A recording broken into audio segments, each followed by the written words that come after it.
हो गई नहीं आते हैं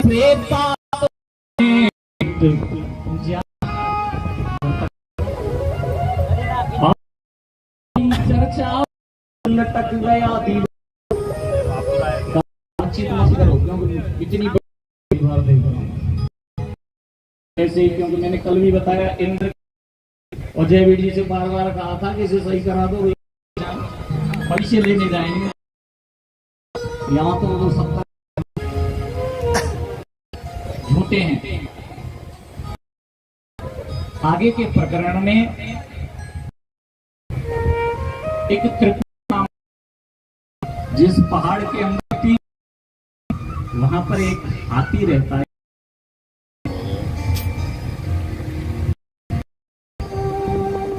बहुत बड़ा परिवार है उसका और 150 पुत्र होता है। ज्यादा बल हो जाता है, ज्यादा गजेंद्र को बड़ा की कथा नहीं है, सबके पास ज्यादा बल हो नवयुवक चौड़ाऊं गली छोटी है, फिर वो सारा भन्नाटा सन्नाटे में होगा। तो वो गजेंद्र हैं तो उनका देखा देखी नहीं करता, आ जाए फिर हम आदमी को। एक दिन वो गजेंद्र साथ में था, जल पिया तक तो स्नान करने के लिए सूंड में जल भर को ज्यादा आनंद मिला तो आंखें बंद कर ली और क्या महसूस कर रहा है, आहा अगर दुनिया में कहीं स्वर्ग है तो ये है महाराज, कहीं आनंद की प्राप्ति है तो वो ये है। कितना बड़ा परिवार है मेरा, कितना सुंदर तरीके से मुझे नहला रहे हैं। थोड़ी बहुत देर गुजरी, मिनट 2 मिनट घंटे आधा घंटे, किलोल करने लगे जल में आपस में। पता नहीं कहां से महाराज एक ग्राह में मगरमच्छ क्रोकोडाइल आकर के उसने नीचे से हाथी के पैर को पकड़ लिया। जब हाथी के पैर को पकड़ा तो हाथी ने सोचा कोई छोटा मोटा जीव होगा, उसे अभी पता नहीं है कि मैं यहाँ का राजा हूं, मेरे अंदर कितना बल है। अगर उसे पता चलेगा तो अपने आप छोड़ जाएगा। और वही वो महाराज धीरे धीरे धीरे धीरे समय व्यतीत रहा, आनंद लेता रहा। उधर ग्राह ने हाथी के पैर को मजबूती से पकड़ना शुभारंभ कर दिया। पकड़ता गया यहाँ तक पकड़ा के उसके पैर से खून को उसके शरीर से संचारित करके अपने अंदर लेने लगा। अब जब बहुत समय हो गया तो चलने के लिए सब निकलने लगे। तो गजेंद्र का परिवार धीरे धीरे, उसके बच्चे, उसकी पत्नियां सब निकलने लगी। तो गजेंद्र ने कहा कि अब मुझे भी चलना चाहिए। गजेंद्र ने जब निकलने का प्रयास किया तो ग्राह ने उसका पैर ऐसे जकड़ लिया, महाराज आगे ही नहीं बढ़ने देता। हाथी ने बहुत प्रयास किया निकलने का, लेकिन कहते हैं जल के जो जीव होते हैं उनकी शक्ति जल में बहुत प्रबल हो जाती है। बहुत खींचा और उधर गजेंद्र ने खींचने का प्रयास किया, लेकिन ग्राह ने पैर को नहीं छोड़ा। जब अपना बल उसे कम लगने लगा, यही तो हमारे साथ होता है, जब हमें अपना बल कम लगने लगता है तो फिर हम अपने घर वालों की सहायता मांगते हैं। हाथी ने अपनी पत्नियों से कहा, सुनो मेरी थोड़ी मदद करो। क्या मदद करें महाराज? अरे नीचे से शायद किसी जंतु ने मेरा पैर पकड़ लिया, वो मुझे आगे नहीं बढ़ने देता। पत्नियों ने सूंड में सूंड डाली महाराज और खींचने का प्रयास किया, पूरा बल लगाया, लेकिन हाथी हिल भी नहीं सका। 100 रानियों ने जोर लगाया खूब, लेकिन नहीं, हिल भी नहीं पाए। पुत्रों को बुलाया, 150 पुत्र हैं, 150 पुत्र, 100 रानी, सब एक दूसरे की सूंड में सूंड डाल करके खींच रहे हैं। लेकिन ग्राह है महाराज, ये ग्राह कौन है पता है तुम्हें? नहीं पता? गजेंद्र कौन है? गजेंद्र हम हैं। ग्राह कौन है? काल। जब काल पकड़ लेता है तो घर वाले खींचो, चाहे परिवार वाले खींचो और चाहे बाहर वाले खींचो, लेकिन ये छोड़ने वाला नहीं है। पैर पकड़ लिया काल रूपी ग्राह ने, खूब प्रयास किया। यहां तक कहते हैं कि जितनी ताकत थी सब ताकत लगा दी, लेकिन जब खींचने में नहीं आया तो थक गए। और जब थके तो बच्चे एक दूसरे की सूंड छोड़ने लगे। गजेंद्र ने कहा कहां जा रहे, का नाम ही नहीं ले रहे। करता था भैया तो मेरा साथ छोड़, अभी साथ देगा गाने लगे गए हैं, बहुत समय हो कर दिया और आज मैं कोई साथ देने वाला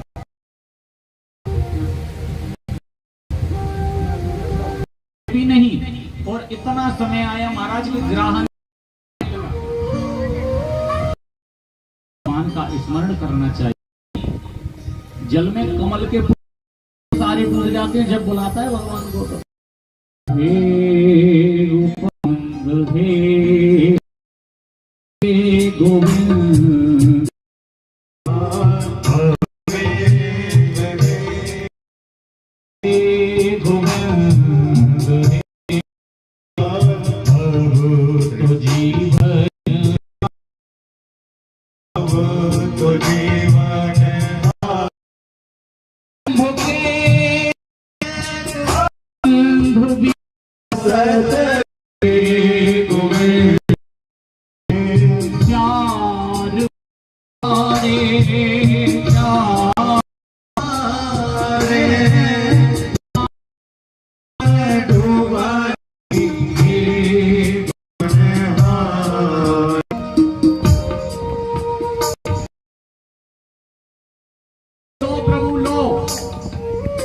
अब क्या सोच, अगर राम जी ने कहने लगे कौन जाएगा,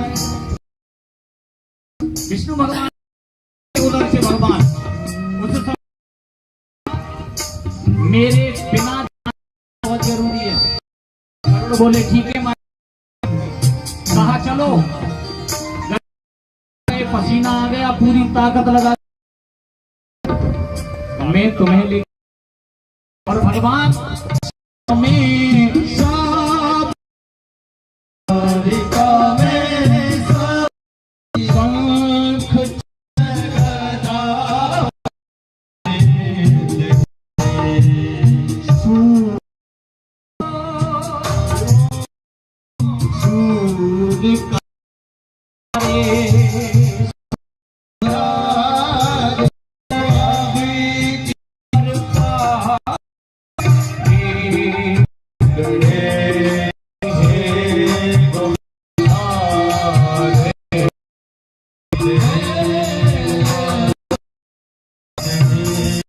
और आह कर आंध्र को छुड़ा दिया। इस बात पर आया बोला उसका उद्धार कर दे तो ठीक है, तो गजेंद्र ने था उद्धार पीछे कर, पहले मेरा काम उस सुखदेव एक बार और अपनी बेशकीमती प्रसाद रूप में आप माला ले लीजिए। ऐरावत हाथी ने सूंड से, हे इंद्र तुम को पता चली तुम्हें पुत्र विरोचन गुरु हैं कि देवताओं को और स्वर्ग पर चढ़ाई कर मारे डोलने लगे। उन्होंने जाकर के भगवान विष्णु की शरण ली, भगवान हम क्या करें, तो भगवान की प्रेरणा से देवताओं से कहा कि आप समुद्र मंथन करो, समुद्र मंथन में अमृत की प्राप्ति होगी, जब तुम अमृत पी लोगे तो तुम अमर हो जाओगे, इसलिए तुम्हें कोई हरा नहीं पाएगा। समुद्र का मंथन कैसे करें, समुद्र तो महाविशाल है।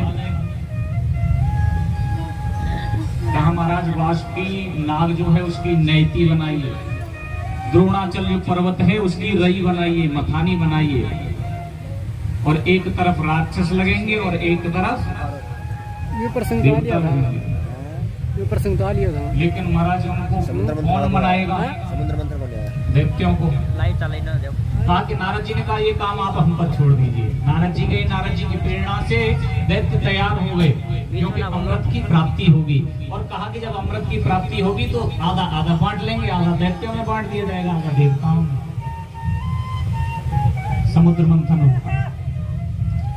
और समुद्र मंथन जब हुआ तो पहले जब समुद्र मंथन किया, जब घर्षण करते हैं हम, जब दही बिलोते हैं तो मक्खन आता है निकल करके। लेकिन समुद्र का जब मंथन किया गया तो पहले ही ऊपर जो रत्न निकला उसका नाम है महाराज हलाहल जहर।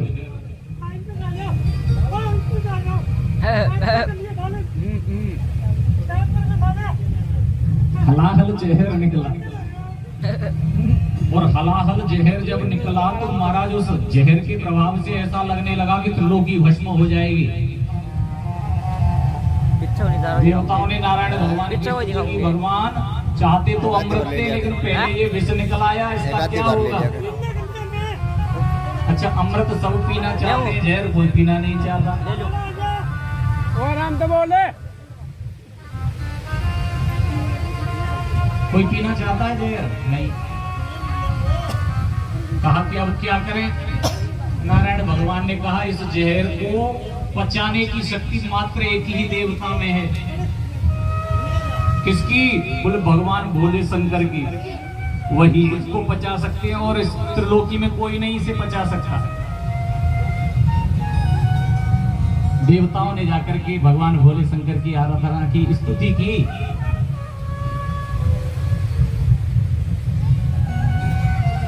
और नारायण भगवान के बताए हुए विचार से भगवान भोले शंकर ने वो जहर का पात्र लिया। बहुत ध्यान से सुनिए, एक बार मिलके कहिए राधे राधे। जोर से बोलिए राधे राधे। भगवान भोले शंकर ने जब विष का पान किया, कैसे किया? मुंह खोला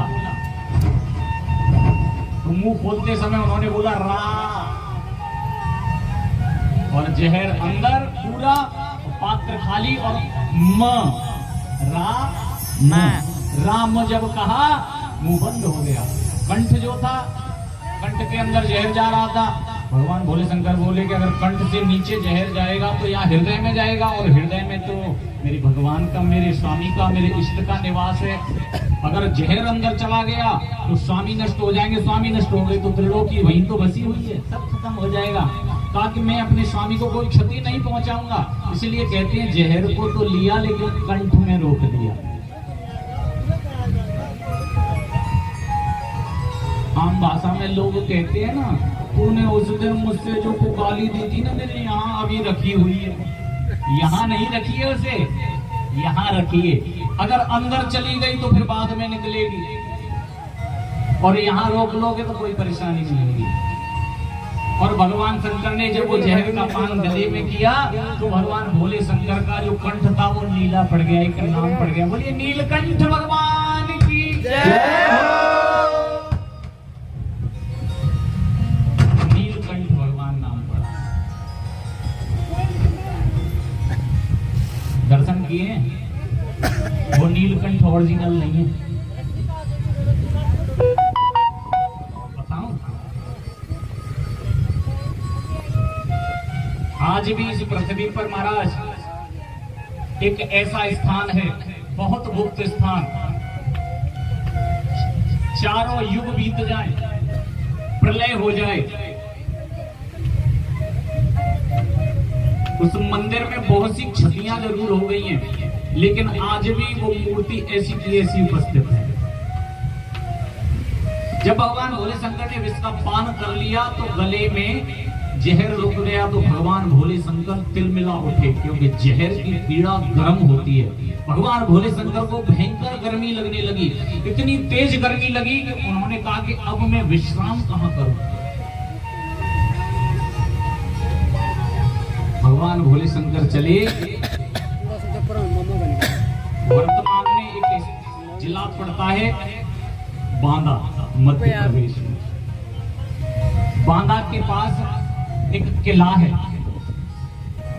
इतिहास में सबसे बड़ा किला वही है। किले का नाम है कालिंजर। जहां पर 4800 मूर्तियां मुस्लिम शासक औरंगजेब ने खंडित कर दी। आज भी 4800 मूर्ति हम खुद गिन करके आए हैं स्टाफ के साथ। वहां नंबर पड़े हुए हैं 1 2 3 4 5 6 4 कितनी लगभग एक भी मूर्ति तुम्हें साबुत नहीं मिलेगी, सब खंडित है।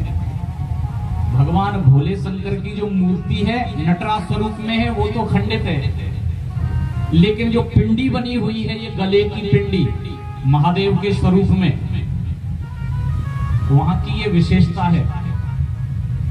ये जो गला है भगवान भोले शंकर का उस पिंडी के रूप में अपने आप ऑटोमेटिकली 7 किलोमीटर ऊपर ऊंचाई पर कहां से जल आएगा? पसीने के रूप में वो जहर भगवान भोले शंकर के गले से अभी भी वो पसीना निकलता रहता है। इसका हमने कहा भैया कोई पानी वानी तो नहीं डाल दिया? बोले महाराज लो ले लो कॉटन का कपड़ा। पुजारी ने कहा ये कपड़ा लो साथी का पहुंचो ऐसे। महाराज खूब पहुंचा रगड़ रगड़ के मूर्ति सूख गई और महाराज ज्यादा से ज्यादा 10 सेकंड लगी हुई होंगी। कहते हो फिर गीला? इनका महाराज इसका क्या रहस्य? तो उसने बताया महाराज ये कालिंगर स्थान ऐसा है जहां चारों युगों से भगवान भोले शंकर का गले का जब विष पिया है तो यहीं आकर के उन्होंने विश्राम किया है। इस कारण से पता नहीं ऐसी परंपरा है कि जब से लेकर के आज तक यहाँ यही प्रक्रिया चलती है। तो भगवान भोले शंकर ने जहर का जब पान कर लिया तो नीलाकंठ पड़ गया। फिर इसके बाद महाराज मंथन किया गया तो एक एक करके 14 रत्न निकले हैं। उच्च श्रवा घोड़ा निकला, बलि को दिया गया। बराबर के बांटते हैं, एक बार दैत्य को दे दो, एक बार देवताओं को दे दो। ऐरावत हाथी निकला, इंद्र को दे दिया गया। लक्ष्मी जी निकली और लक्ष्मी को भैया कौन नहीं लेना चाहता, सबने कहा हम लेंगे हम लेंगे हम लेंगे। भगवान गुरु बृहस्पति बोले इसका निर्णय तुम नहीं करोगे, लक्ष्मी स्वयं करेंगे। लक्ष्मी जी के हाथ में माला दे दी, जिसे चाहती हो उसे वर के रूप में स्वीकार कर लो। सबके पास घूमी लक्ष्मी जी, सबके अंदर कोई न कोई कमी निकली। लेकिन जब नारायण भगवान के पास पहुंची तो नारायण भगवान ने तो मुख मोड़ लिया, पीठ दिखा करके खड़े हो गए लक्ष्मी की तरफ। और ये खूबी है, विशेषता है, आप जितना लक्ष्मी की तरफ भागोगे लक्ष्मी तुमसे दूर भागेगी। और लक्ष्मी की तरफ से मुंह फेर लो, लक्ष्मी का चाहना बंद कर दो तुम, लक्ष्मी अपने आप तुम्हारे पास आएगी। वही भगवान नारायण ने किया, मुंह फेर लिया मुझे नहीं चाहिए, लेकिन सबको देख चुकी है, वापस जा नहीं सकती, कहने लगी अब तो इन्हीं को भरूंगी, यही मेरे को तो चाहिए। नारायण भगवान के गले में जबरदस्ती माला डाल दी। बोलिए लक्ष्मी नारायण भगवान की जय हो। ऐसे करके जितने भी रत्न थे कल्प वृक्ष निकला वो स्वर्ग में दे दिया। अंतिम जब मंथन हुआ तो उसमें धनवंतरी भगवान अमृत का कलश लेकर के निकले। अमृत का कलश धनवंतरी भगवान कलश लेकर के निकले। दैत्यों का राजा बलि बिल्कुल तैयार खड़ा था। जैसे ही धनवंतरी भगवान के हाथ में कलश देगा तुरंत छुड़ा लिया, और राजा बलि जैसे ही उसे लेकर के चलने लगे तुरंत उसके पुत्र ने उसके हाथ से ले लिया। ऐसे करके जिस देवता के हाथ पड़ता है वो तुरंत उस कलश को छीन लेता है। अब दैत्य आगे आगे और देवता पीछे पीछे। दैत्य कहते हैं कि इस अमृत में से एक बूंद हम किसी को नहीं देंगे, ये तो देवताओं की पहचान और राक्षसों की पहचान है। राक्षस कहते हैं कि सिर्फ हमें मिले, बाकी किसी को नहीं। राक्षस ये भी नहीं सोच रहा कि हम भाइयों में बांट देंगे, नहीं मैं अकेला पी जाऊंगा, ऐसे लेकर के भाग जाऊंगा।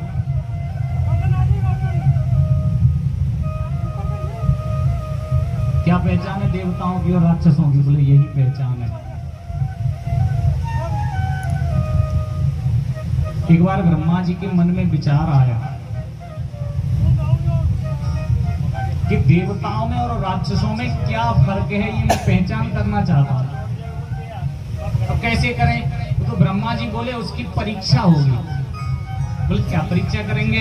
बोले आप सभी का निमंत्रण है, दावत का, भोजन का निमंत्रण है। देवता लोग सब आएंगे और दैत्य लोग भी सब आएंगे। सब आए, भोजन की व्यवस्था है। ब्रह्मा जी ने कहा सुनो एक व्यवस्था और की गई है। बोले क्या? आपके जो हाथ है ना, हाँ, इनमें इन हाथों में छड़ी बांध दी जाएगी। छड़ी बांध दी गई, बांस बांध दिया गया और कह दिया, भोजन रख दिया और कहने लगे चलो जी भोजन करो। पंक्ति लगा दी, कहा भोजन करो। हमारा सामने भोजन रखा हुआ है और हाथ ऐसे हैं। तो पहले किसको भोजन कराया गया? दैत्यों को। दैत्यों से कहा चलो जी पंक्ति से भोजन करो। तो दैत्यों ने भोजन करना शुरू किया जी।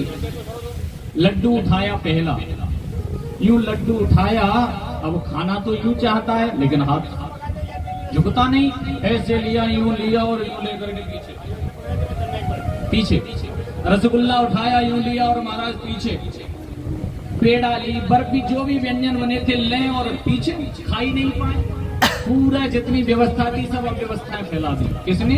दैत्यों ने।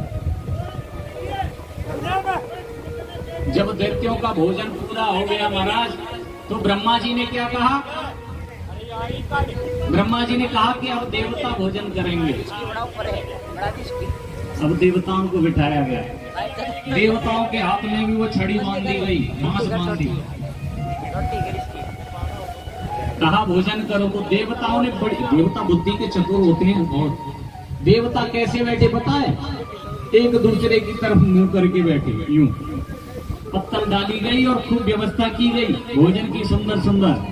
चंद्रदेव बैठे, सामने सूर्यदेव बैठे, अग्निदेव बैठे, वरुण देव, यम, जितने हैं सब देवता लाइन से बैठे हैं और एक दूसरे के सामने मुंह करके बैठे हैं। अब उसकी पत्तल में से लड्डू उठाया, लो भैया खाओ, और दूसरे ने उधर से लड्डू उठाया, लो तुम भी खाओ। इधर चंद्र सूर्य को खिला रहे हैं, सूर्य चंद्रमा को खिला रहा है।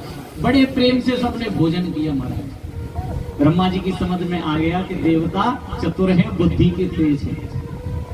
तो इसका तात्पर्य क्या है? इसका तात्पर्य ये है कि जो दूसरों को खिला करके खाता है वो तो देवता है, और जो स्वयं अकेला अकेला सोचे कि भाई का भी हिस्सा मुझे मिल जाए, चाचा का भी मुझे मिल जाए, ताऊ का भी मुझे मिल जाए, सब मेरा ही मिल जाएगा, वही राक्षस है। और वही दैत्यों ने किया।